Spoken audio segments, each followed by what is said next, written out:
አላጠብም ብዬ ለመከልከል ሳይሆን በምጥ የምትወልጂ ከሆነ ግን በምጥ ወልደሽ ስጨርሽ ይሻላል እያልኩኝ ብዙ ሴት ለምን እንደምሸኝ ልንገራችሁ። አንድ ሴት መላላት የሚያጋጥማት እንዴት ነው? ያ ልጅ በምጥ ሲወጣ ስትረች አድርጎ ይወጣል፣ ይመለሳል። ሁለተኛ ልጅ ሲሆን ድጋሜ ስትረች ያደርጋል፣ የሚችለውን ያህል ይመለሳል። ስቲል ወደ ነበረበት 100% ላይ መለስ ይችላል።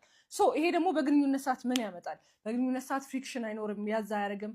ስለዚህ የአየር ድምፅ ሊበዛ ይችላል፣ ኮንፊደንስ ያሳጣል። ብቻ በፓርትነር ላይ ያለው ላይ ጫና ሊያደርስ እንደሚችል ይገባኛል። ግን ድጋሜ በቅርብ በምጥ የምትወልጂ ከሆነ ይሄ ስትረችንግ፣ ይሄ በግንኙነት ሰዓት የሚረብሽሽ ነገር ለምጡ ያግዛል። ማለትም ምጡን ያሳጥርልሻል። ከመጀመሪያው ምጥ እየቀለለ ነው የሚመጣው። ይሄ ላስቲሲቲ ነው በግንኙነት ሰዓት አፌክት የሚያደርግሽ፣ ግን አት ዘ ሴም ታይም ለምጥ የሚያግዘው ይሄ ኢላስቲሲቲ ነው። ስለዚህ በምጥ ወልደሽ ስትጨርሺ፣ ምክንያቱም ይሄ ፕሮሲጀር ኮዝሞቲክ ነው፣ ማለትም አስቸኳይ የሚያደርገው አሁን ካልተሰራ የሆነ ጉዳት ይደርሳል የሚያስብል ነገር አይደለም። አንድ ሴት ወልዳ ስትጨርስ 4፣ 5፣ 6 ልጅ ለምን አይሆንም?